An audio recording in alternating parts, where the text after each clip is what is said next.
तो अब हम बात करते हैं अपने अगले टॉपिक की, जो कि है client server computing model and data warehousing. तो ये टॉपिक पढ़ाने से पहले एक ओवरऑल बता दूं कि यहाँ पे क्या चल रहा है। तो देखो, ये जो क्लाइंट सर्वर मॉडल है, इस मॉडल का मेन ऑब्जेक्टिव है कि जो डेटाबेस है, जो भी डेटा वेयरहाउस सिस्टम है, उसके वर्कलोड को कम करना है। ठीक है, अब क्यों कम करना है ये तुम खुद जानते हो कि जो डेटा वेयरहाउस सिस्टम है उसमें बहुत ज्यादा डेटा होता है, बहुत बड़े बड़े ऑपरेशन परफॉर्म होते हैं, लार्ज क्वेरी रन करी जाती हैं। तो डेटा वेयरहाउस के ऊपर ज्यादा लोड ना पड़े, वो क्रैश ना हो जाए, इसलिए उसी के वर्कलोड को कम करने के लिए ये जो क्लाइंट सर्वर मॉडल है, ये एक ऐसा मेथड है जिसमें वर्कलोड जो होता है डेटाबेस का, उसे दो पार्ट में डिवाइड कर देते हैं, क्लाइंट और सर्वर में। कुछ हिस्सा जो भी काम होगा वो क्लाइंट करेगा और कुछ काम का हिस्सा जो है वो सर्वर करेगा। जैसे जो भी लॉजिकल या जो भी कैलकुलेशन वगैरह है वो क्लाइंट कर लेगा, और इसके बाद जो भी डेटा को प्रोसेस करके फाइनल जो रिजल्ट देना होगा वो सर्वर कर लेगा, या फिर डेटा को स्टोर कर लेगा। इस तरह के जो काम है वो आपस में डिवाइड हो जाते हैं। ठीक है, वही यहाँ पे लिखा हुआ है, so that the database does not gate too much load. बाकी क्लाइंट और सर्वर तो तुम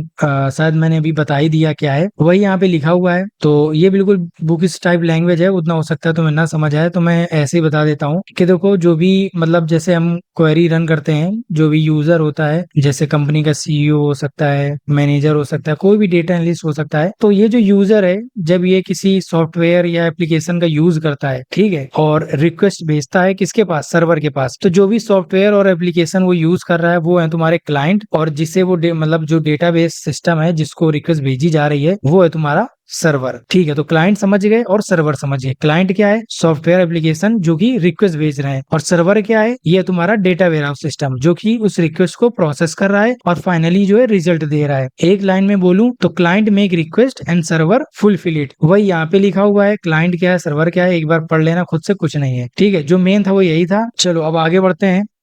तो देखो, ये टॉपिक बहुत ही छोटा है, इसमें बस थोड़ा यही मॉडल पढ़ लिया तुमने, और बस इसके आर्किटेक्चर देख लो, ज्यादा नहीं है, बस दो ही आर्किटेक्चर हैं। ये 2 टायर है, एक है तुम्हारा 3 टायर, और इसके बाद ये तुम्हारा टॉपिक खत्म है। तो देख लेते हैं जल्दी से इसको। देखो, 2 टायर आर्किटेक्चर कुछ नहीं है, बहुत आसान है। इसका नाम ही है 2 टायर, मतलब इसमें दो पार्टी होती है, दो लोग होते हैं, कुछ भी कहो। पहला है तुम्हारा क्लाइंट एप्लीकेशन, मतलब वही जो अभी हमने पढ़ा, क्लाइंट और सर्वर, ये वही दोनों है। मैं डेटाबेस सर्वर बोलूं, डेटा सोर्स, कुछ भी बोलूं, तुम इसे एक तरीके से डेटाबेस या जो डेटा वेयर हाउस सिस्टम है वही समझना।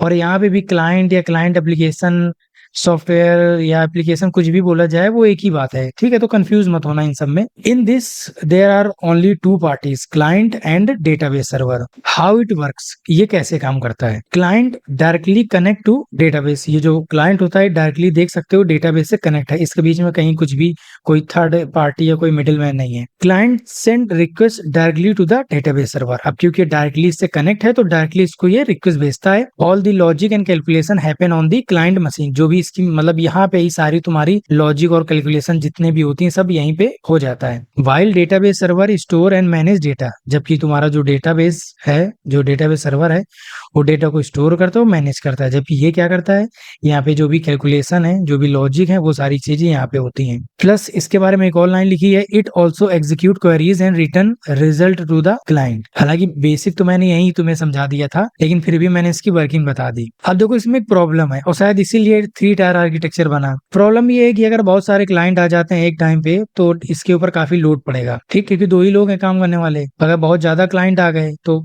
लोड पड़ेगा। इसलिए हम यहाँ पे पढ़ते हैं 3 टायर आर्किटेक्चर। यहाँ पे क्या है, देखो वही सेम है, क्लाइंट एप्लीकेशन है, डेटा सोर्स है, बस बीच में क्या है, एक यहाँ पे मिडिल मैन आ जाता है, एप्लीकेशन सर्वर, या इसे कोलैब सर्वर भी कह सकते हो। वही यहाँ पे लिखा हुआ है, in this a middle man come in between which is called application server और कोलैब सर्वर। ठीक, ये समझ गए। अब जैसा मैंने यहाँ पे बताया था थोड़ा इसकी वर्किंग टाइप में, मतलब कौन क्या कर रहा है, तो यहाँ भी वैसे ही मैं थोड़ा सा एक्सप्लेन कर देता हूँ। क्लाइंट की बात करें, client send request to the application server and display the final result to the user. User कौन, वही तुम्हारा मैनेजर वगैरह, जो भी ये सब कंपनी के हैं, जो भी क्वेरी रन कर रहा है वो सब तुम्हारे यूजर हैं। तो यूजर को रिजल्ट दिखाना और इसको किसको, एप्लीकेशन सर्वर को रिक्वेस्ट भेजना। बात करें इसकी तो ये क्या करेगा, it perform complex calculation and processing. Complex calculation और प्रोसेसिंग परफॉर्म करेगा, यानी इसका काम थोड़ा सा कम हो गया, वो काम ये कर रहा है। इसकी बात करें, वही सेम जो भी हमने पिछले वाले में पढ़ा था 2 टायर आर्किटेक्चर में, database server store data and provide data to the application server on request. मतलब ये क्या करेगा,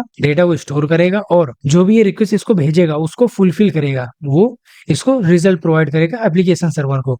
ठीक, अब जो हमने वहां पे डिसएडवांटेज पढ़ा था, ये जो प्रॉब्लम पड़ी थी, अब यहाँ पे देखो एडवांटेज यहाँ पे है, load on database is reduce and system run fast. अब क्योंकि 3 लोग हैं तो यहाँ पे लोड थोड़ा सा कम हो गया, अब ज्यादा लोड नहीं पड़ रहा है इसके ऊपर, मतलब तीनों में डिस्ट्रीब्यूट हो गया पूरा जो भी लोड था, वर्कलोड जो था, सिस्टम क्या है फास्ट हो गया। तो बस इसमें बस इतना ही पढ़ना था। ये तुम्हारा ये जो टॉपिक था क्लाइंट सर्वर कंप्यूटिंग मॉडल, ये यहीं पे कंप्लीट हो गया।